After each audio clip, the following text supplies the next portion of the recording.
Bonjour. Les états de stress post-traumatique représentent un ensemble de symptômes organisés et durables apparaissant à la suite d'événements traumatiques. Qu'est-ce qui les caractérise? Qu'est-ce qu'un traumatisme? Les troubles de stress post-traumatique sont-ils inévitables après un trauma? Comment les repérer? Comment les soigner? Et peut-on les éviter? Pour répondre à ces questions et bien d'autres, j'ai le plaisir d'accueillir sur ce plateau Dr Coraline Ingret. Vous êtes psychiatre, praticien hospitalier au CHRU de Nancy et au CPN. Et Léonore Tarlet, vous êtes psychologue, psychothérapeute TCC et EMDR. Professeur Vissa-Mélange, vous êtes médecin psychiatre au CHRU de Tours, professeur de psychiatrie à l'Université de Tours et responsable du Centre régional de psychotraumatologie de la région Centre-Val de Loire. Annick Ponseti-Gaillochon, vous êtes psychologue clinicienne, diplômée de criminologie et victimologie, enseignante formatrice en psychotraumatisme, psychothérapeute et superviseur TCC et volontaire CUMP. Alors, qu'est-ce qu'un traumatisme ? Un traumatisme, c'est quand on vit certaines expériences qui ne sont pas forcément des expériences du quotidien, c'est dans le champ des catastrophes naturelles, des événements de guerre, dans les pays en état de guerre. Mais dans les pays comme les nôtres, c'est plutôt les agressions physiques, sexuelles, les morts inattendues d'un proche, un suicide, ou un accident grave, un accident de la route. Dans ces événements, ce qu'ils ont en commun, c'est le fait d'être exposé à une menace de mort. Une menace vitale, une impuissance, une horreur, une perte de contrôle sur ce qui nous arrive, avec une peur intense qui va faire qu'on va ne jamais l'oublier, ça va enregistrer l'événement de façon presque indélébile. Donc c'est vraiment quelque chose de l'ordre de la menace vitale. Et on peut rajouter à cela tous les événements traumatisants qui se répètent, c'est-à-dire de la maltraitance dans l'enfance, de la négligence, des manques, le manque d'amour, le manque de soins, de nourriture, etc. rentre aussi dans ce cadre-là, tout comme le harcèlement scolaire ou le harcèlement à l'école, de manière répétée, peut aussi être psychotraumatisant. Le traumatisme, c'est également une blessure psychique, c'est-à-dire qu'elle fait voler en éclats la continuité psychique et peut amener les personnes qui sont confrontées à un événement potentiellement traumatique à ne plus avoir de paroles, ne plus avoir de mots pour pouvoir exprimer ce qu'ils ressentent. Et ça rejoint ce que tu disais, c'est-à-dire que c'est quelque chose qui vraiment va déborder. Indicible. Indicible, c'est l'indicible. Savoir qu'il y a une phrase que je trouve représentative de ce que peut être le trauma, qui s'intitule « Le trauma recolore le passé, envahit le présent et bouche l'avenir ». Et donne une dimension, effectivement, où on n'est pas du tout comme dans une situation où on subit un stress professionnel, on est très stressé, on est mal, on peut même se déprimer, mais c'est pas la même chose, comme tu le disais, que le traumatisme. Ça suppose qu'il y a un effet de sidération, il y a un effet de surprise. En fait, il y a aussi d'impuissance totale. La prise de conscience qu'on est mortel à un moment donné, alors qu'on se croyait, on vit tous dans l'illusion qu'on est un peu immortel. Et le trauma, c'est un peu un moment donné de dire, en fait, zut, je suis quand même menacé de mort, je suis quand même mortel, il y a une finitude aux choses, une réalisation un peu immédiate, il y a un peu un effet surprise dans le trauma, quelque part. Même si c'est des événements répétés, il y a encore à chaque fois cet effet d'effraction, de surprise, qui fait qu'on réalise qu'on est, qu'il y a une finitude, que c'est grave. C'est toujours grave, un trauma. C'est jamais léger. Et je pense qu'on peut rajouter aussi, donc il y a le trauma qu'on subit soi-même sur notre corps, ou peut-être on a peur de mourir, ou on sent qu'on va mourir, mais il y a aussi de la traumatisation vicariante. Si je vois quelqu'un qui meurt sous mes yeux, par exemple lors des attentats, moi il m'est rien arrivé, mais j'ai vu une personne qui a décédé ou qui a manqué de décéder, donc ça crée aussi du trauma. On peut même aller plus loin, quand on cause la mort à quelqu'un, volontairement ou involontairement, je pense aux soldats, je pense que quand on a un accident de la route et qu'on cause la mort, ça peut être aussi quelque chose d'extrêmement traumatique. Et c'est en ça où des pompiers, des soignants qui peuvent être confrontés à la mort, à l'horreur de manière répétée, peuvent aussi développer des traumatismes de cet ordre-là, même si le fait qu'ils sont acteurs sur ces scènes limite le risque d'être traumatisés. C'est l'exposition répétée. C'est l'exposition répétée, le fait d'être acteur et de pouvoir prendre soin ou agir limite est un vrai facteur de protection au fait d'être psychotraumatisé, mais de manière répétée ou sur une scène où ça va leur rappeler quelque chose de plus personnel, ça peut aussi déclencher un traumatisme. D'ailleurs, dans le DSM-5, ça a été rajouté comme une des définitions du traumatisme, quand on est exposé de façon répétée à des scènes d'horreur comme les policiers, les soldats, par exemple même quand on visionne des films, les magistrats, on peut y penser, les gendarmes, les levées de corps, les soldats, même les conducteurs de drones quand ils provoquent la mort d'autrui. Ce sont des situations où il y a une répétition à des choses parfois que visionnées ou dans le cadre de son métier, mais quand même qui relèvent, qui conduisent à un vécu traumatique, un débordement émotionnel traumatique. Alors on dit que les événements dramatiques qui sont causés par des tiers avec l'intention de nuire sont plus traumatisants, plus psychogènes que les catastrophes naturelles. Est-ce qu'on peut expliquer pourquoi? Oui, tout à fait. Dans une catastrophe naturelle, c'est un petit peu la faute à pas de chance, au hasard. Lorsqu'on est victime d'une agression, où on a voulu vous nuire, donc dans le cas d'un attentat, d'une agression physique, d'un viol, ou d'un parent qui maltraite volontairement son enfant, c'est beaucoup plus traumatisant puisque ça fait voler en éclats un petit peu nos valeurs d'humanité. L'autre qui est le même que moi, qui reste un homme, est capable de faire du mal intentionnellement, et donc c'est quelque chose de profondément destructeur sur notre vision du monde, sur notre vision des autres, et sur la vision de soi-même, et ça fait voler ces valeurs d'humanité. Donc on le sait, tout ce qui est de l'ordre de l'intentionnalité va être beaucoup plus à risque de développer des psychotraumatismes qu'un accident qui arrive par malchance ou qu'une catastrophe. Oui. Et effectivement, lorsqu'il y a une intention de nuire, puisque ça fait voler en éclats nos valeurs de l'humanité, ça fait voler en éclats notre vision du monde et la vision de l'autre qui est normalement plutôt bienveillant, cela amène vraiment une effraction supplémentaire et un degré de traumatisme supplémentaire, tout comme le fait que quand les autres ne nous croient pas, quand on rapporte effectivement souvent des abus sexuels dans l'enfance et que l'on n'est pas cru, le fait de ne pas être cru par l'entourage est aussi quelque chose de particulièrement psychotraumatisant.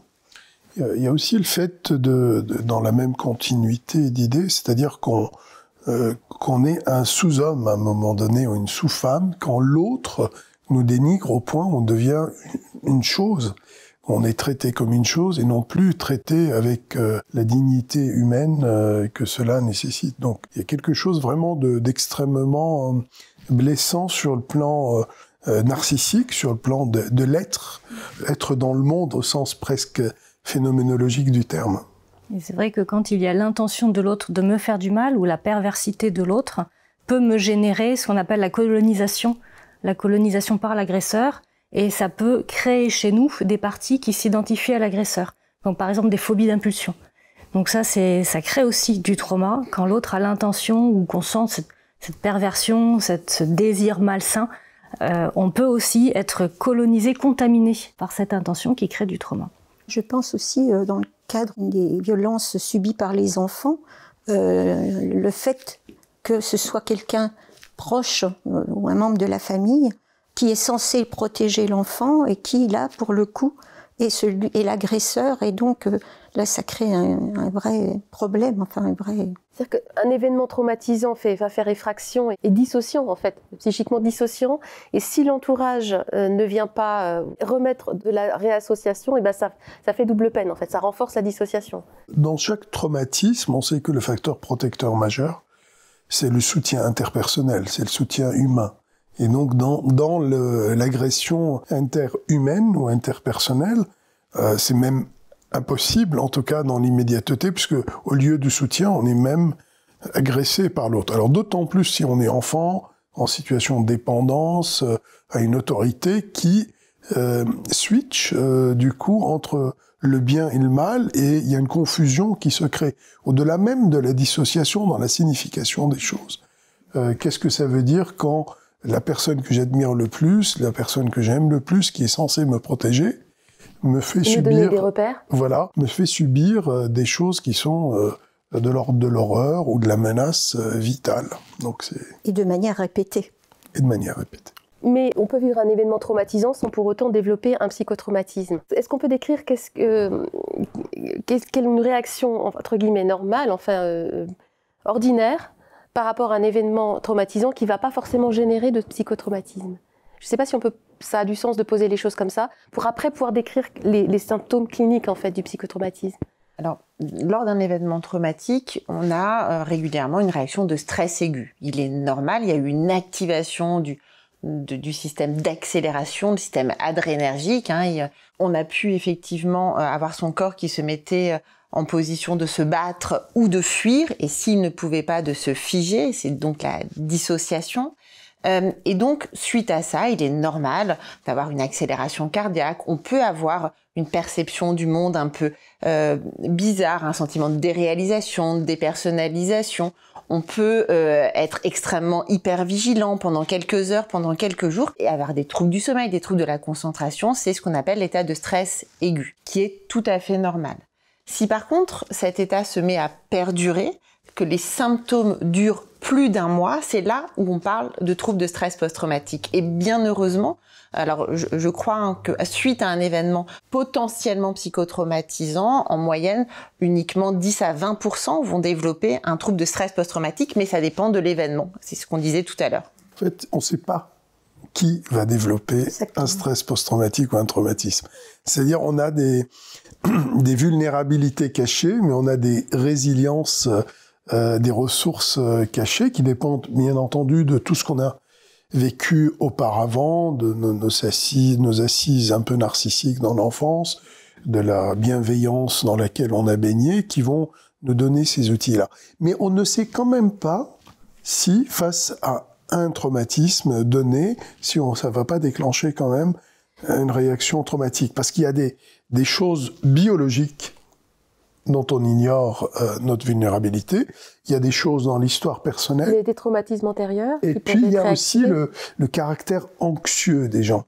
Les gens anxieux, finalement, sont aussi plus à risque, s'ils sont exposés à un traumatisme, de développer des réactions post-traumatiques. En fait, on parle souvent de petit T ou de grand T, c'est-à-dire que dans l'esprit commun des personnes, un trauma, c'est un attentat, c'est un accident de voiture, c'est quelqu'un qui m'a agressé, alors qu'en fait, ça peut être ce trauma simple, isolé, qui se répare souvent assez rapidement ou tout seul, ou des traumas complexes, précoces. Plus on est jeune et plus ça a été répété dans notre construction, et plus ça va créer des symptômes, et en plus on ne fera pas le lien avec ce qu'on a vécu. Souvent les gens arrivent en disant, je sais pas, j'ai des crises d'angoisse, j'ai des TOC, pourtant j'ai une vie normale, mes parents m'ont aimé, j'ai pas vécu de trauma.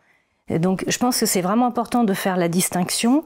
Et souvent aussi, quand un trauma récent et simple ne se résout pas par lui-même, c'est très souvent qu'il est venu appuyer sur un déclencheur de choses d'avant qui étaient un petit peu en sommeil, mais qui finalement étaient en lien avec ce trauma et qu'il est venu révéler. Donc nous, l'important, ça va être d'aller retraiter aussi toutes les choses du passé pour que ce qui s'est réveillé dans le présent puisse trouver une solution. C'est pour ça que parfois, c'est des traumas minimes qui viennent déclencher toute la symptomatologie post-traumatique.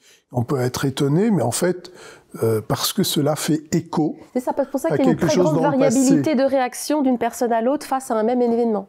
Oui, mais parce que un événement, ça ne veut pas dire grand-chose. Si vous voulez, vous prenez un événement tel que les attentats du Bataclan ou n'importe quelle catastrophe collective, ben vous allez avoir autant de réactions que nombre de personnes différentes. Parce que il y a des différences biologiques, individuelles, historiques dans l'histoire personnelle, mais aussi il y a une différence d'exposition. Il y a un niveau d'exposition au risque.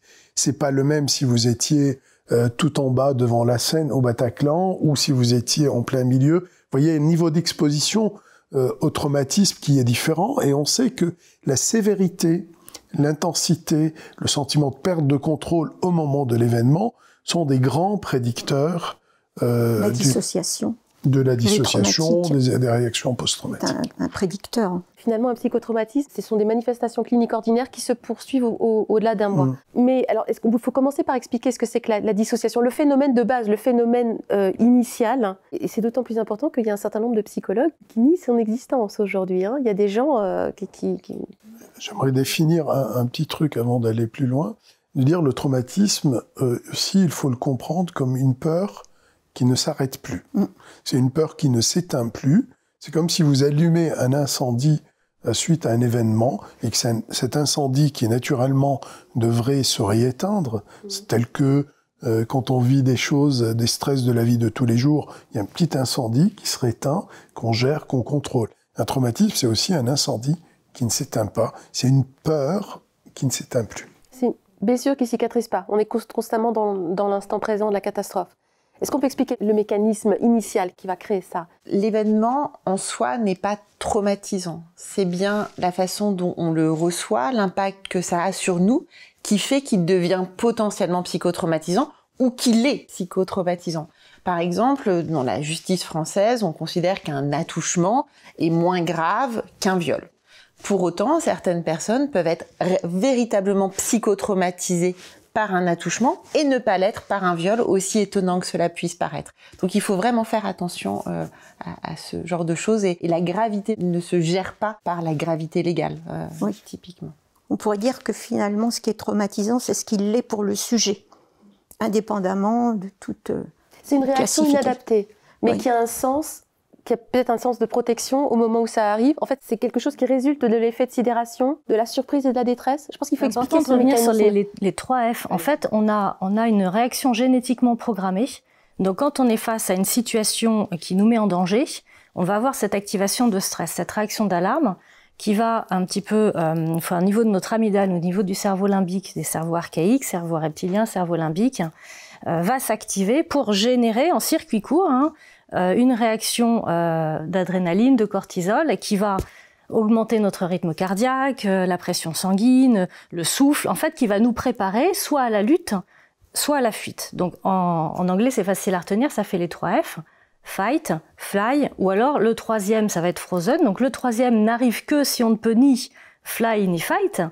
Et là, c'est une réaction de survie. Donc pour éteindre cette amygdale et pour ne plus que le corps continue à ressentir cette réaction de stress qui à terme peut nous faire avoir un infarctus, puisque le corps n'est pas fait pour vivre des hormones de stress aussi longtemps, il va falloir qu'il y ait un coupe-circuit au niveau du cerveau. Et au niveau de cette fameuse amygdale, le cerveau limbique, il va y avoir des shoots chimiques de kétamine et de morphine qui vont un peu circonscrire ce signal, et ça va un peu pour effet de déconnecter la tête et le corps. Alors, sur le coup, c'est bien, parce qu'en fait, je ne ressens plus le trauma, donc finalement, ça va calmer la réaction de stress, mon cœur s'apaise, mais le second effet qui se coule un petit peu, c'est que ça va avoir justement encapsulé dans l'amygdale le trauma à l'identique.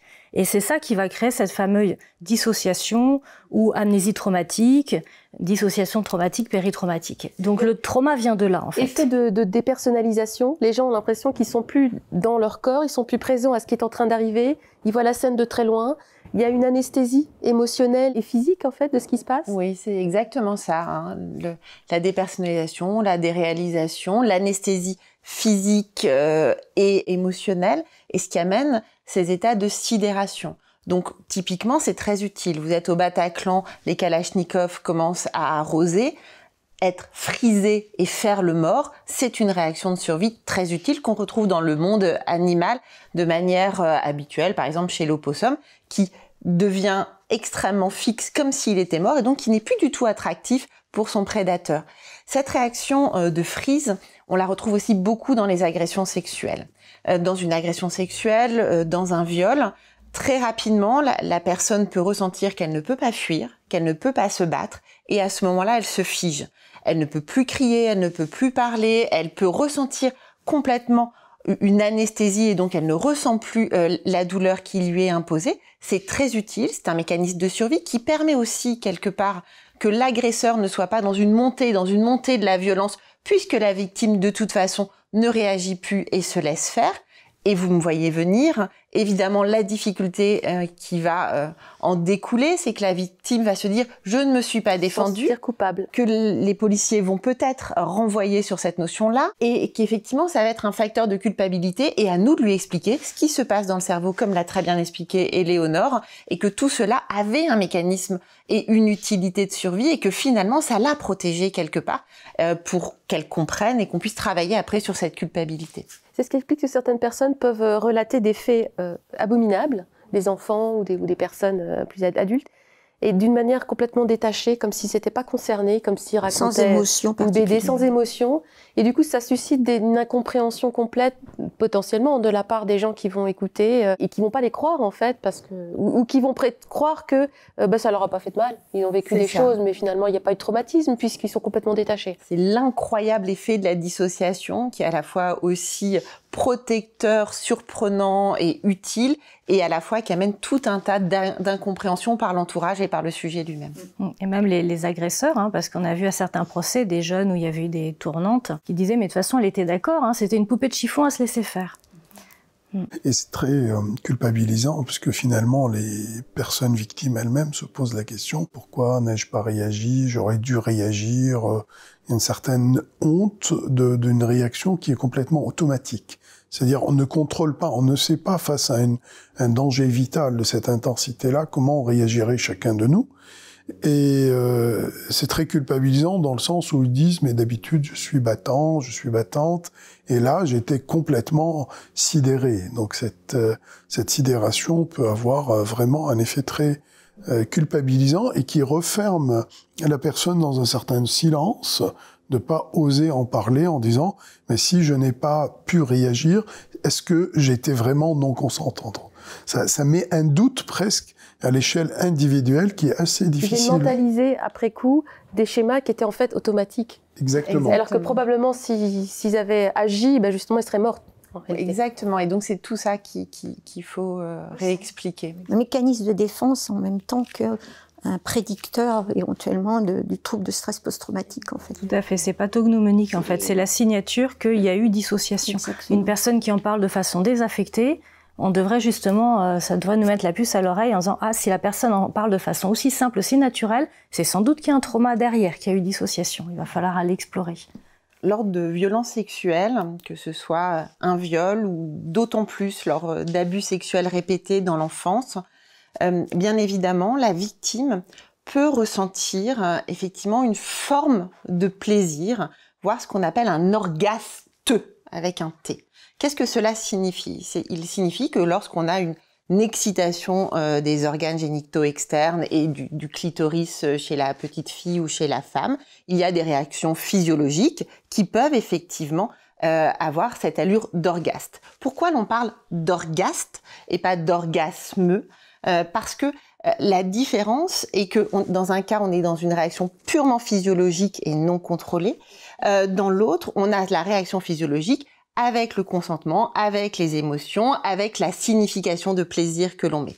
Et le problème, c'est que ces sensations peuvent être vécues extrêmement difficilement par les victimes qui vont se culpabiliser en disant « mais j'ai ressenti quelque chose alors que c'était l'horreur, alors que je ne voulais pas. Et pourtant, à un moment, j'ai senti quelque chose comme si j'avais un orgasme, mais mon Dieu, c'est que j'étais consentante. Mon corps m'a trahi. Mon corps m'a trahi. » Et on vient remettre, oui, le corps est automatique, il y a des réactions qui se mettent en place. Cela ne signifie en rien qu'il y avait consentement, et effectivement ça vient toucher à toute cette question de la honte dans les violences sexuelles, et on le sait, les violences sexuelles amènent évidemment de grosses répercussions sur la sexualité future, qui peut être soit parfois très hypersexualisée avec des recherches de partenaires multiples où on utilise son corps comme un objet puisqu'il a été utilisé comme cela à un moment, ou au contraire de l'évitement complet de la sexualité, ou les deux le plus souvent, et ça va être un axe de travail important. Ça peut être aussi des femmes qui sont très culpabilisées parce que petites, elles allaient chercher. Elles disent mais c'est moi qui montais sur les genoux de mon père en fait. Finalement c'est moi qui suis une... Et c'est très culpabilisant aussi. Et alors ça crée des parties de nous où on s'en veut énormément et on est tellement occupé à s'en vouloir que finalement on ne peut pas accéder aux parties vulnérables parfois. Donc notre travail en thérapie, ça va être déjà d'intégrer cette partie qui s'en veut énormément pour que cette partie nous laisse accéder aux autres parties de nous qui ont porté la vulnérabilité ou l'agression. Alors sur le plan de la mémoire, aussi ce qui se passe avec cette activation très forte de l'amygdale, il y a malgré tout, comme c'est une menace vitale, une sorte d'encodage massif de toute la scène traumatique. Alors, dans le meilleur des cas, cet encodage, il est total à 100%, mais on peut encoder tout et n'importe quoi. Les odeurs, des images, des sensations, des bruits l'essence du internes, rideau, la couleur des chaussures de l'agresseur, des détails qui ont l'air complètement insignifiants. Et ces détails complètement insignifiants vont rester dans le temps, vont s'enregistrer de façon massive parce qu'on est en danger de mort. Quand on est en danger de mort, on est en hypervigilance accrue et on enregistre tout. Comme quand on capte avec une caméra, mais en plus en 3D, parce qu'il y a le côté sensation corporelle qui vient au-dessus, il y a le côté pensée cognitive qui vient au-dessus. Donc vous avez une sorte même d'une construction en 4 dimensions et qui vont rester. Alors, ce puzzle qui se construit, ce film-là qui se construit, peut s'enregistrer à 100% ou peut aussi, sous les coups des traumatismes, notamment s'ils sont répétés, se dissocier, se déconnecter, et vous avez, c'est une sorte de mouvement de plaques tectoniques comme ces pièces de puzzle, et on croit oublier certaines parties qui se rangent un peu de façon anarchique dans la mémoire, et qui peuvent même être sous la menace du traumatisme. Par exemple, un enfant qui non seulement est traumatisé, violé ou frappé, il va être aussi menacé si tu dis quelque chose, je tue ta mère, je tue ta sœur, ou je te tue toi. Donc du coup, ça force aussi non seulement à vivre une expérience extrêmement traumatique, mais ça pousse aussi à ranger un peu ses souvenirs pour pouvoir survivre. En fait, on parle beaucoup d'amnésie psychogène comme si c'était les enfants ont oublié ou les adultes ont oublié. Non, ils cherchent à survivre et en fait, à un moment donné, quand la survie n'est plus nécessaire, c'est là où il y a une émergence du souvenir traumatique et une réapparition, le retour du souvenir traumatique, comme si vous voyez, moi j'aime bien l'exemple aussi d'un migrant qui est en parcours de migration, où il est menacé tout au long, et ce n'est qu'au moment où il est en sécurité absolue, il a les papiers de demande d'asile qui sont acceptés, il a un logement, il se reconstruit une vie, et c'est là où il est temps de traiter les traumatismes. Ouais. Et tant qu'il est dans le parcours migratoire, c'est compliqué de traiter les traumatismes parce qu'il est encore sous la menace. Donc on a un effet très paradoxal de la mémoire. La dissociation permet d'anesthésier, mais du coup ne permet pas de traiter et de cicatriser l'événement, l'encodage de l'événement. Et du coup on a un effet d'anesthésie d'un côté et de réactivation traumatique de l'autre en fait. Exactement. Qui amène effectivement dans le trouble de stress post-traumatique un peu 2 facettes. Une facette très hypoactivée, où on est détaché, où on ne ressent pas, où ça nous paraît loin, voire même on a le sentiment qu'on a oublié. Et puis d'un autre côté, quelque chose d'hyperactif avec les reviviscences, avec cette hypervigilance, avec ces moments d'angoisse, ces colères inexpliquées. Et puis tous ces déclencheurs, la couleur des chaussures dont tu parlais tout à l'heure, une odeur que l'on n'a pas forcément relié à l'agresseur et qui, hop, nous fait revivre des choses, nous remet de manière hyper activée. Donc il y a vraiment ces 2 aspects qu'il faut bien comprendre pour avoir l'ensemble du tableau en tête. Et les gens disent, mais si c'était traumatisant, ça a forcément été mémorisé, c'est exact, voire même de manière hypermnésique. Pour autant, il y a quand même des effets d'amnésie psychotraumatique, ce qui signifie pas que c'est oublié et rangé nulle part. Ça signifie juste que des morceaux où la totalité, à un moment, l'amnésie est utile et vient effectivement faire comme si ça avait été oublié. Comme si le cerveau s'arrangeait pour que les informations traumatisantes ne soient pas accessibles, en fait. Le cerveau est extraordinaire. Mais si on reprend les structures cérébrales, l'hippocampe va permettre justement de désenquister cette info traumatique qui est encodée dans l'amygdale, d'aller le retraiter, le réencoder dans le cognitif. En gros, c'est un petit peu ça. Quand on vit du trauma, et surtout du trauma répété ou de façon précoce, l'hippocampe est en panne, en fait. Et c'est ce qui va un petit peu figer. Et c'est aussi ce qui est très culpabilisant pour les victimes, puisque ça va créer des bouts de puzzle. Et elles vont dire, je sais pas quand ça a démarré, je sais pas quel âge j'avais, je sais pas combien de fois ça a eu lieu, et je me souviens pas de l'intérieur, de combien de temps ça a duré. Enfin, et ce marqueur, c'est un petit peu un tampon spatio-temporel qui va permettre de réencoder. Et comme il est en panne au niveau du trauma, ça va créer ces bouts de puzzle, cette effraction de la mémoire, et c'est très culpabilisant pour les victimes, et ce qui les engage aussi parfois à ne pas se croire. Mais peut-être j'ai vu un film, ou peut-être c'est un truc qu'on m'a raconté, ou je l'ai pas vraiment vécu, puisqu'il n'y a pas de continuité. Et on peut avoir une amnésie et une hypermnésie. C'est enregistré à l'état brut, en fait. Il n'y a pas eu le traitement contextuel. On n'a pas remis dans la narration, dans l'histoire de vie, avec un début, un contexte, une émotion. Ça a été enregistré un peu en bloc, comme quand vous avez une épine dans la main, bah, ça rentre en bloc, et le corps réagit, mais tant qu'elle est là-dedans, ça reste bloqué, et on ne sait pas quoi en faire. Hein. Et on sait qu'il y a quelque chose qui nous gêne, mais on a du mal à le Ça me fait l'identifier. penser à l'effet de tunnelisation qu'on voit bien en TCC. C'est-à-dire quand on est phobique des chiens, par exemple, on va voir un chien à 200 mètres, on va focaliser sur une dent qui dépasse et on va faire complètement abstraction du contexte. Et quand on vit du trauma, comme l'amygdale est hyper activée et qu'on est en situation de danger, on va avoir cet effet de tunnelisation. Donc on va avoir des victimes qui vont nous parler d'abus, mais elles vont se souvenir que du papier peint, puisqu'il va y avoir cette hyper-focalisation de situations de danger. Elles ne vont se souvenir que des fleurs qui étaient sur le papier peint, de rien d'autre. Normalement, au quotidien, notre cerveau évolué, notre cerveau archaïque, reptilien, sont connectés. On a la partie intellectuelle, le lobe frontal, préfrontal, qui vient effectivement être connecté à la partie survie, aux émotions, aux réactions automatiques. Et normalement, tout ça est connecté. Et donc, je vis quelque chose et j'y mets du sens et je comprends pourquoi à ce moment-là, j'ai eu peur et je sais que je devrais me méfier de telle situation ou pas, et tout ça est connecté. Au moment du traumatisme, la partie survie et la partie intellectuelle sont déconnectées. Le lobe frontal ne fait plus son travail de remettre de la narration, de comprendre, de trouver une logique et de trouver du sens, puisque bien souvent, il n'y a pas de sens à cette horreur. De classer l'information. De classer cette information. Et donc, tout le travail va être de reconnecter la partie intellectuelle et la partie survie pour pouvoir réintégrer cet événement dans son histoire comme un extrême mauvais souvenir, mais comme un souvenir et plus comme un traumatisme. Qui appartient au passé. Qui n'est plus en train d'être... Qui est intégré dans l'histoire. Est-ce qu'on peut lister les symptômes des manifestations cliniques du stress post-traumatique? On a commencé à en lister quelques-unes. Alors, ce qu'il faut comprendre, c'est que cette peur qui ne s'éteint pas, elle va persister dans le temps. Et cette amygdale qui s'est activée initialement, elle a du mal à s'éteindre. Et donc, elle va être réactivée dans beaucoup de situations.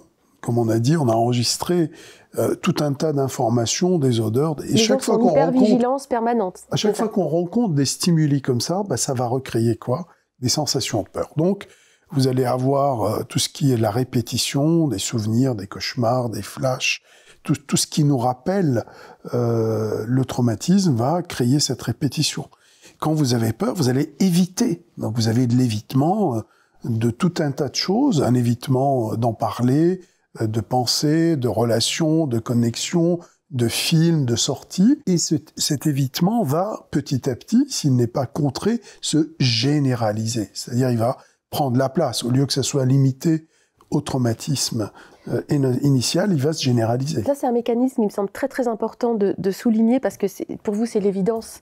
Mais je pense que dans le grand public, on ne se rend pas compte que l'évitement, ça peut sembler être une stratégie simple. Il y a un truc qui me fait peur, j'évite. Mais en fait, tout ce qu'on évite se renforce, en fait. Et c'est ça, et je pense qu'il est important de le dire, parce que donc les gens s'enferment et ne font que grossir leur traumatisme. En fait, ils s'amplifient, ils moussent quelque part. Donc effectivement, dans un trouble de stress post-traumatique, il y a 4 grandes familles de symptômes. La plus évidente, c'est les intrusions, les reviviscences. Je vis un flash, j'ai une image qui s'impose à moi, j'ai l'impression de revivre la scène, ou cela peut se faire sous forme de cauchemar. Et c'est souvent, ce qui est bien connu un petit peu du grand public. Premier grand syndrome, la répétition, la reviviscence. Le deuxième, c'est cette hypervigilance, hyperréactivité. Comme on l'a dit, voilà, cette amygdale a eu du mal à s'éteindre. Je réagis, je sursaute, je me méfie de tout le monde. Je suis en hypervigilance permanente, donc j'ai des troubles du sommeil, j'ai des troubles de la concentration. Le troisième aspect est l'altération de l'humeur et des cognitions. Le trauma bouleverse, pulvérise sa vision du monde, des autres et de soi-même. Le monde est dangereux. Les autres, je dois m'en méfier, et moi, je suis nulle, je n'ai pas été capable, je suis coupable, j'ai honte. Et donc, on peut avoir tout un tas de symptômes qui ressemblent à de la dépression ou à des troubles anxieux là. Et puis, le quatrième, c'est cette notion d'évitement. Alors, l'évitement, c'est pas simple à comprendre, c'est vraiment de se dire, ok, bien évidemment, je peux éviter la rue où j'ai eu mon accident, ou je peux éviter de revoir mon agresseur. Mais c'est surtout que comme la peur se surgénéralise, je vais me mettre à éviter peut-être toutes les rues qui ressemblent d'une manière ou d'une autre, ou toutes les autoroutes, parce qu'un jour j'ai eu un accident sur l'autoroute. Et puis tous les lieux où il y a du monde, et puis tous les lieux où on me regarde, ou tous les lieux où je me retrouve à faire dos à la porte et où quelqu'un pourrait rentrer.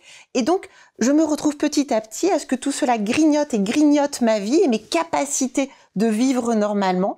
Et le traumatisme et les évitements qui, au départ, ont vraiment pour but de m'apaiser, ont un effet totalement inverse. Ça ne marche pas. Ça ne marche pas, ça empire. Et ça vient totalement réduire sa qualité de vie et ce qu'on peut faire. Donc, il y a ces 4 grands aspects. Et puis, il y a un 5e qui est présent ou qui ne l'est pas, qui est toutes les manifestations dissociatives qu'on va moins retrouver en cas de traumatisme dit simple, unique, à l'âge adulte, et qu'on va retrouver beaucoup plus en cas de traumatisme complexe qui est arrivé dans l'enfance. Des symptômes de dépersonnalisation, de déréalisation, d'amnésie, de déconnexion de son environnement, ou des douleurs, des choses qui s'inscrivent dans le corps, des douleurs chroniques, des paralysies, des crises qui ressemblent à de l'épilepsie, qui sont aussi des symptômes dissociatifs. Donc voilà les 4 entités, et le 5e qui est les troubles dissociatifs. Tout à fait. Très bien expliqué. Non, mais sur l'évitement, vous pouvez sûrement rajouter peut-être mieux. Sur l'évitement. L'évitement a pour but d'éteindre l'angoisse, donc on peut comprendre que si on évite la situation, on va se sentir du coup apaisé. Et donc à chaque fois qu'on pense ou qu'on est confronté à une situation, pas forcément la même, mais qui ressemble à ce qu'on a pu vivre, ou par exemple un endroit qui se trouve à distance de l'endroit où on s'est fait agresser, qui est rappelé par tous les stimuli qui vont avec, comme on a très bien dit, comme l'amygdale encode finalement tout ce qui est de l'ordre des sensations, des odeurs, et du coup, la personne finalement, à partir par exemple d'un évitement situationnel, va faire finalement par exemple une agoraphobie, et très rapidement. La difficulté dans le trauma, c'est que dans la semaine qui suit l'événement traumatique auquel la personne était confrontée, on peut déjà commencer à voir ce qui se met en place en termes d'évitement.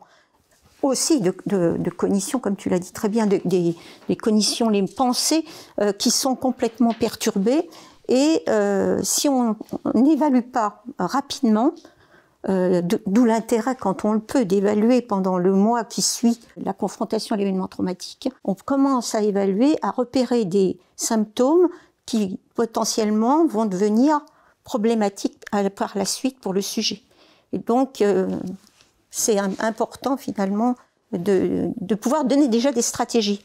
Quand on parle d'évitement, en fait, c'est pas tant la situation qu'on cherche à éviter que l'émotion.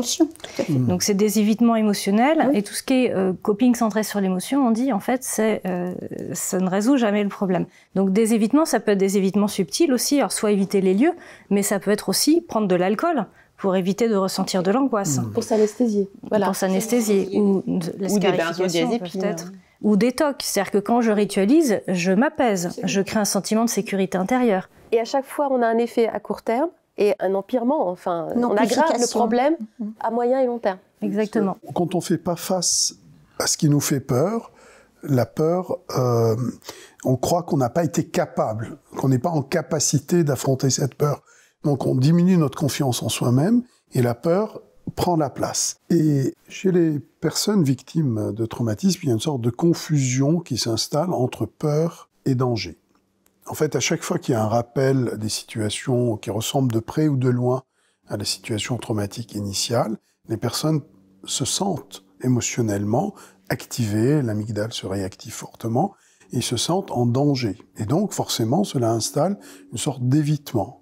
Sauf que cet évitement fait que la peur reste, voire on perd confiance en soi-même, on pense qu'on est toujours en danger, et donc on va éviter de plus en plus. Cela va constituer un socle important du trouble du stress post-traumatique, qui est cette dimension d'évitement, d'autant plus que l'évitement prend de la place.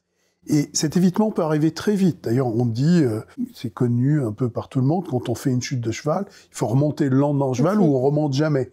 Et c'est pareil dans beaucoup de situations. Si vous avez un accident de voiture, plus vous mettez du temps à reprendre le volant, plus il y a une sorte d'évitement, de perte de confiance qui s'installe, l'impression qu'il y a un danger qui s'opère, et plus vous allez avoir du mal à reprendre cette capacité.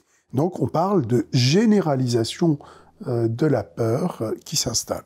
Donc le traitement ou les traitements du psychotraumatisme au niveau des principes, comment est-ce que vous intervenez? Vous faites de la psychoéducation? Parce que c'était la base, c'est que les personnes puissent prendre de la distance et prendre conscience des symptômes qui les envahissent? Comment ça se passe? Alors, il y a plusieurs phases dans un traitement de troubles de stress post-traumatique, et tu as parfaitement raison. L'une des bases essentielles, c'est la psychoéducation.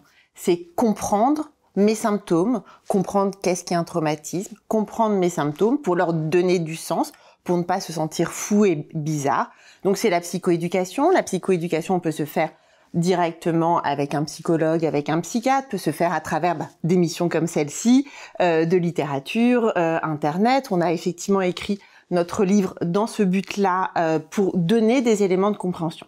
La psychoéducation et remettre le patient comme un patient qui comprend, qui est expert de ses troubles et qui va pouvoir devenir acteur véritablement dans sa guérison. Il y a la psychoéducation, ensuite il y a les psychothérapies, les deux qui ont montré leur plus d'efficacité sont la thérapie d'exposition par TCC et l'EMDR, dont nous pourrons parler, et puis il y a les traitements médicamenteux qui peuvent avoir leur place, même s'ils ne sont pas reconnus en première intention, puisque c'est la psychothérapie qui est reconnue comme le plus efficace pour traiter ces troubles, mais les traitements peuvent être nécessaires s'il n'y a pas accès à la psychothérapie, si on refuse la psychothérapie ou pour traiter les comorbidités.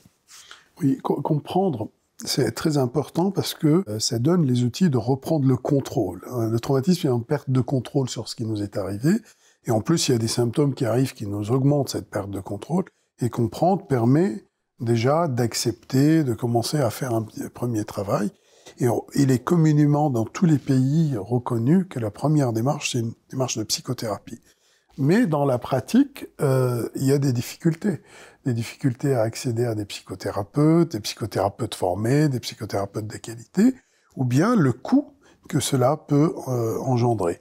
Puis il y a aussi des différences culturelles telles que nous, dans notre pays, la psychothérapie est relativement bien acceptée, bien admise, mais quoique ça dépend où, mais dans certaines cultures, cela relève presque du charlatanisme que d'aller voir un psychologue. Et être traité, c'est avant tout de la pharmacothérapie. Et même en France, ou même au Canada, ou même aux États-Unis, en fait, les données nous montrent que 50% des patients qui souffrent de stress post-traumatique bénéficient d'une pharmacothérapie d'une forme ou d'une autre, mais essentiellement des antidépresseurs ou des traitements des cauchemars ou du sommeil. Et il y a une troisième, je dirais, voie, qui est les voies chimio-facilitées des psychothérapies. C'est-à-dire que certaines psychothérapies peuvent être aidées par certains médicaments qui sont en cours de développement. Il y a des études, par exemple, actuellement, qui tentent l'effet de l'ecstasy comme traitement facilitant des psychothérapies. Il y a des thérapies qui utilisent le propranolol, il y a des thérapies qui utilisent même la kétamine ou l'eskétamine. Donc, il y a un champ, mais qui est encore un peu en développement. Il y a aussi une troisième voie qui est pas chimio-facilitée, mais c'est comment faciliter l'exposition traumatique. Parce qu'il y a beaucoup de gens qui sont aussi même de l'évitement de la psychothérapie en disant c'est trop difficile. Oui. On peut comprendre qu'il faut d'abord avoir un état de zénitude et de suffisamment zen et stabilisé pour pouvoir accéder à un travail psychothérapeutique. Non, c'est une bêtise. C'est compliqué, mais je pense que vous l'expliquerez bien. On ne peut pas attendre d'être suffisamment zen ou d'être suffisamment stabilisé pour oser s'exposer. Non, mais ça peut justifier qu'un traitement médicamenteux puisse être en première intention, peut aider en première intention, alors qu'à la base, c'est vraiment la psychothérapie qui va C'est même l'exposition aux souvenirs traumatiques quand c'est possible, quand on peut le faire le plus rapidement possible, c'est ce qui est efficace quand il y a vraiment le syndrome de réjouissance. Ce qui est important de définir quand on parle de psychothérapie du trauma, c'est-à-dire de quel type de trauma on parle. Si c'est un trauma simple, 72 heures par exemple à la suite d'un attentat, je vais faire du défusing, du déshocking, ça va pas être la même prise en charge que si je suis sur des traumas anciens et répétés, où j'ai peut-être une personnalité effractée, où il va falloir que je fasse une thérapie d'intégration. Donc vraiment, en fonction du type de trauma, de quand il a eu lieu, je ne vais pas avoir le même type de psychothérapie. Mais quand on parle de psychothérapie, effectivement, on peut faire une psychothérapie relativement rapidement après l'événement, mais on part aussi du principe que on se donne un mois pour que les réactions que le sujet a eues après l'événement, la confrontation à l'événement traumatique puissent rentrer dans l'ordre. Mais on se rend compte que finalement, quand on intervient relativement rapidement, on peut éviter soit que le trouble de stress post-traumatique qui arrive au bout d'un mois, en fait, c'est des réactions assez similaires. Dans le trouble de stress aigu, il y a la dissociation. C'est pour ça qu'on spécifie d'ailleurs, dissociation ou pas dissociation.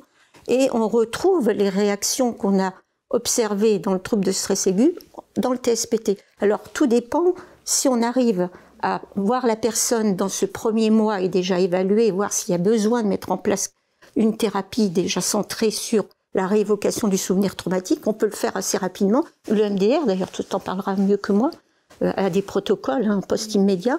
En TCC, on a aussi un protocole de TCC post-immédiate sur 5 séances qui balaye le trouble de stress aigu. Mais pour pouvoir faire vraiment une exposition au souvenir traumatique, il faut aussi qu'on ait pris le temps de mettre en place ce qu'on appelle l'alliance thérapeutique. Donc ça va prendre plusieurs séances malgré tout. Qu'on ait pu faire, comme vous l'avez très bien expliqué, la psychoéducation, ce qui va permettre aussi au sujet de se rendre compte que ce qu'il ressent finalement, c'est pas qu'il est fou, c'est qu'en fait, c'est vraiment des réactions qui sont dues à ce qu'il a vécu. Et on a parlé aussi des évitements, donc il y a différentes choses qui se mettent en place. L'exposition au souvenir traumatique, qui va peut-être demander des stratégies d'apaisement émotionnel qu'on va pouvoir donner, comme le contrôle respiratoire, comme des techniques de relaxation très simples comme celle du Jacobson, qui permet aussi de permettre un ancrage, c'est-à-dire de refocaliser si besoin quand on est dissocié. Et puis après, on va aussi aborder avec une hiérarchie. Alors là, tu parlais, c'est vrai que j'avais un peu laissé une partie de l'évitement, mais l'évitement situationnel, on va faire une hiérarchie de situations anxiogènes auxquelles la personne va s'exposer de manière très souple en fait. Il ne s'agit pas d'aller... Alors, ce qui est vrai pour les situations n'est pas forcément vrai pour le souvenir traumatique, parce qu'on va travailler, comme on dit, le hotspot.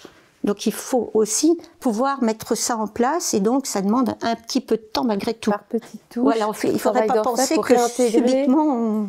Revenir au moment où il y a les phénomènes de sidération pour désencapsuler en fait. Oui, le maître mot, c'est vraiment l'intégration. Parce que qu'on soit sur du trauma simple récent ou sur du trauma complexe, où on travaille peut-être 30 ans, 40 ans après, on va intégrer. Si on prend par exemple en charge un trauma simple, on va faire des thérapies d'exposition, on va faire raconter le trauma du début jusqu'à aujourd'hui. Et plus on va faire raconter un peu en disque rayé, plus on va avoir des détails qui vont réapparaître. Ou tiens, des personnes qui étaient là, qui sont venues m'aider, dont je ne me souvenais pas sur le coup. Donc le cerveau va au fur et à mesure pouvoir réintégrer tous ces éléments et on va fluidifier et du coup ça va pouvoir être intégré par le cerveau. Puisque sinon, quand on est sur des troubles de stress post-traumatique qui se sont chronicisés, la mémoire va s'être consolidée. Donc on essaye aussi d'intervenir avant que la mémoire n'ait consolidé le trauma. Alors quand on dit intervenir, ça ne veut pas être dans les 72 heures après un trauma simple, allez raconte-moi qu'est-ce que tu as vécu. Sur le coup, quand je dis défusing ou déshocking, c'est remettre la personne dans l'instant présent, la remettre en lien, je suis là, regarde, je vais t'aider, on est dans le présent, qu'est-ce que tu veux manger ce midi? Voilà, on est dans les 24 heures. C'est une remarque qui me paraît importante. Le stress post-traumatique, c'est une des modalités cliniques après un traumatisme. En fait, il y a aussi les dépressions post-traumatiques, il y a les troubles d'usage d'alcool, il y a les troubles somatoformes, il y a nombre de réactions telles que quand un patient vient pour une prise en charge de troubles de stress post-traumatique, en fait, on va faire le bilan. On va faire aussi le bilan des comorbidités. Et si quelqu'un est en dépression grave, si quelqu'un a un trouble d'usage de l'alcool ou une anorexie grave ou autre, il va falloir quand même traiter les comorbidités telles qu'une dépression grave ou une modalité suicidaire grave avant de se lancer dans le traitement à proprement parler du trouble de stress post-traumatique. Ah, tu as raison. Sur les psychothérapies du trauma, actuellement, on le sait, ce qui marche, alors peut-être que les choses évolueront, mais ce qui a été très bien étudié, c'est l'exposition au trauma. Ce qui est quand même très contre-intuitif pour la plupart des gens. Comment je vais traiter ce trauma en me remémorant, me remettant dans ce souvenir traumatique, alors que c'est ce que justement le patient essaye d'éviter au quotidien. Il essaye d'éviter ses souvenirs, il essaye d'éviter d'en parler, on est en train de lui dire... Et en plus, il a l'impression de baigner dedans. Et il a l'impression de baigner dedans, et on est en train de lui dire, il va falloir vous y reconfronter, voire de manière en sécurité, avec un thérapeute pour lequel il y a une relation de confiance.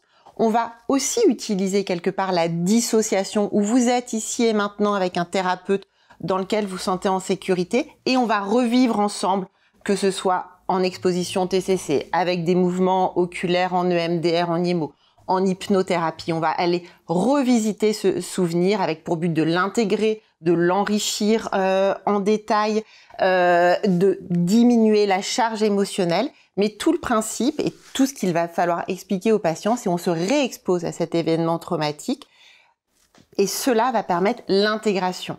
Le trauma n'est pas quelque chose qui est complètement dans le passé à sa place dans la mémoire, ni quelque chose qui est dans le présent puisque ça a pu se passer des années auparavant. C'est quelque chose qui fait des allers-retours et qui vient faire intrusion dans le présent par les reviviscences ou par tous les symptômes d'évitement dont on a parlé, et le faire venir de manière volontaire, choisie par le patient accompagné d'un thérapeute va permettre l'intégration là où il doit l'être dans la mémoire comme un très mauvais souvenir, mais comme un souvenir qui fait partie de son histoire et plus comme un traumatisme. Alors vous êtes tous les deux co-auteurs de ce livre que je recommande, Le trauma, comment s'en sortir. Je reprends ma vie en main. Et il y a un des aspects que vous soulignez dans ce livre, c'est qu'un des aspects délétères du psychotraumatisme, c'est la manière dont les gens vont accumuler des pensées négatives par rapport à eux-mêmes, se dévaloriser, se culpabiliser, se dévaloriser. C'est comme si le mental, en fait, se mettait à mouliner et à vampiriser, en fait, les pensées de la personne, parce qu'elles sont dissociées du comportement automatique qui est survenu pendant l'événement. En fait, il faut comprendre que toute psychothérapie, parce qu'il y a plusieurs psychothérapies on a l'impression que chaque psychothérapie est très différente l'une de l'autre. En fait, il faut comprendre, il y a un trépied essentiel dans toutes les psychothérapies, et presque toutes, elles le font plus ou moins différemment. Le trépied, c'est quoi?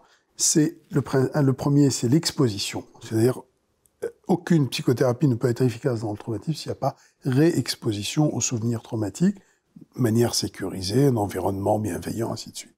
La deuxième chose, c'est la régulation des émotions. C'est-à-dire de donner la capacité au niveau à nouveau au patient, à la personne, de dire « je suis en capacité d'accepter, d'identifier et de réguler mes émotions ». Et le troisième, c'est ce que tu dis, c'est-à-dire cet retraitement des pensées erronées, des pensées négatives qu'on a acquis à cause du traumatisme. C'est-à-dire je suis incapable. Qui est issu de l'impuissance, en fait, ressentie de la détresse et de l'impuissance ressentie lors de l'événement. Qui est issu du traumatisme lui-même, où on devient une chose, on devient incapable, on devient pas capable de se défendre, on devient ces sentiments de honte, de culpabilité, d'auto-reproche. Je suis pas capable de faire face au monde, le monde est insupportable, le monde est dangereux. Et donc, on retraite aussi ces pensées erronées, mais qui sont induites par la situation traumatique. Donc, ce trépied est essentiel. On ne peut pas faire une vraie thérapie du psychotraumatisme pour l'intégrer totalement si on ne passe pas par cela. Le MDR, c'est vraiment l'outil qui est le plus reconnu pour le traitement des psychotraumas. Et en même temps, c'est un outil qui a été critiqué dernièrement, peut-être parce qu'il est mal employé. Est-ce qu'on peut parler un petit peu de comment ça fonctionne? Oui, alors le MDR, c'est vraiment intéressant parce qu'on travaille avec la neuroplasticité. Et ça permet vraiment de remettre le cerveau en route sur son système naturel, organique de retraitement des données. Donc notre cerveau, il a un peu mis à jour disque dur. Et ça, il le fait toutes les nuits pendant la phase du sommeil, et notamment du sommeil paradoxal, où on a des phases qu'on appelle REM, Rapid Eye Movement, où on fait des balayages oculaires. Et on le voit bien chez les enfants quand ils dorment, en fait, ils font des mouvements sous les yeux. Donc quand on dort et qu'on fait du sommeil paradoxal, des mouvements oculaires et qu'on rêve, c'est la phase où le cerveau il retraite certaines données. Alors on voit bien que des souvenirs, des traumas qui ne sont pas intégrés, on va rêver toutes les nuits, qu'on se fait poursuivre par des hordes de chiens, qu'on va y passer, qu'on essaye de se réfugier quelque part, mais il y a encore danger dans l'autre pièce, etc.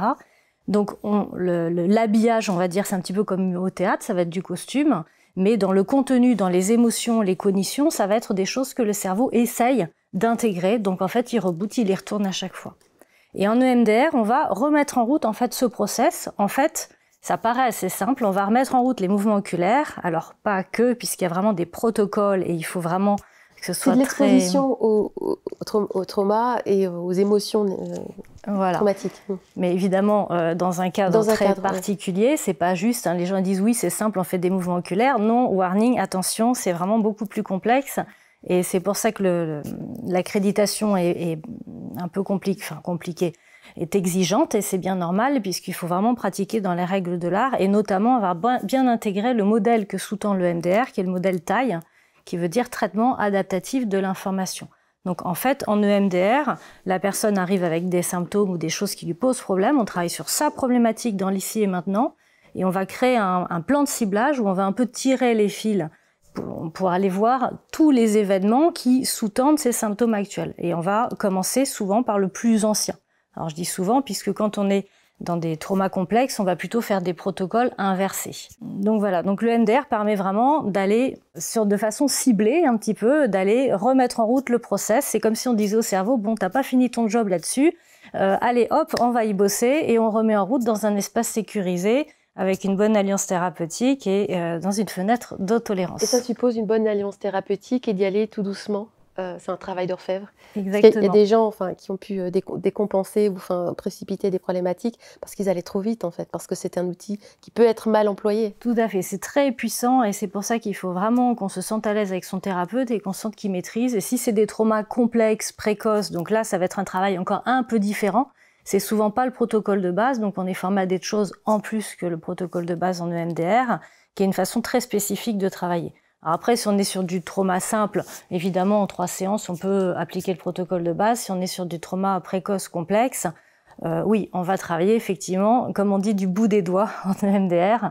Et là, ça nécessite quand même que votre thérapeute, il ait une bonne expérience dans le domaine, une bonne maturité du processus EMDR. Vivre un trauma enferme la personne, souvent dans des émotions, dans des pensées erronées, une sorte de labyrinthe. Il pense qu'il est seul au monde et qu'il a du mal à s'en sortir. Il faut savoir que, voilà, je voudrais passer un peu le message, un peu à toutes les personnes qui nous regardent, pour dire que on peut s'en sortir, et d'ailleurs, dans la majorité des cas, les gens s'en sortent seuls. Spontanément, parce que le cerveau, le corps, l'esprit ont la capacité de s'en sortir seuls. Mais aussi, on peut se faire aider d'une façon ou d'une autre, et on peut découvrir des ressources, des résiliences qu'on a tous, de façon plus ou moins consciente ou insoupçonnée.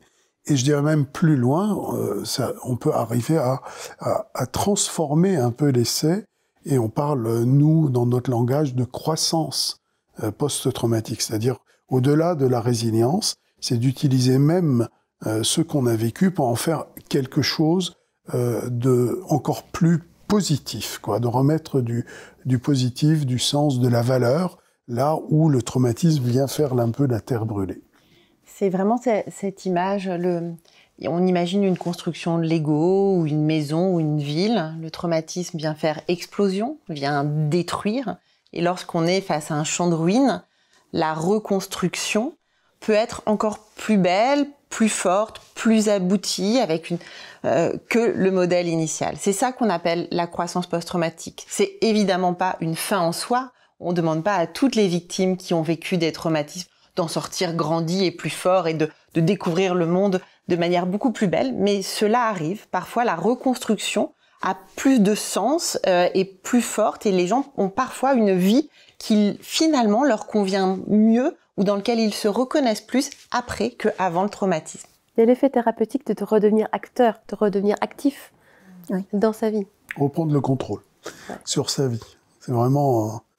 Et c'est en cela où, effectivement, on croit beaucoup, nous, au fait que le patient a des ressources en lui et par lui-même peut appliquer des outils, peut être acteur. C'est aussi dans ce sens-là qu'on a voulu un livre de self-help qui est déjà utilisé dans bien d'autres troubles psychiatriques, parce que le patient a des outils par lui-même pour avancer et s'en sortir. C'est le message qu'on va faire passer, que quelle que soit la gravité de la situation, on peut s'en sortir. Et on peut s'en sortir faites confiance à votre cerveau. Ouais. Parce que sinon, c'est vrai qu'on serait tous polytraumatisés. J'ai fait une chute de vélo à 5 ans, ma grand-mère est décédée, j'en avais 10. Mon premier petit chéri m'a quitté à 16 ans, je l'ai très mal vécu. Si mon cerveau, naturellement, n'avait pas retraité tout ça, en fait, je serais polytraumatisée. Et les patients arrivent devant nous, on peut se demander, mais comment ils ont fait pour traverser déjà tout ça, tout seuls? Donc, ils sont déjà bourrés de ressources. Et voilà, l'idée, c'est faites confiance à votre cerveau. Nous, ensuite, on va un petit peu coacher le truc avec aussi des thérapies qu'on connaît qui fonctionnent bien. Mais le patient est déjà un super-héros. Ce sera le mot de la fin. Merci. Merci infiniment.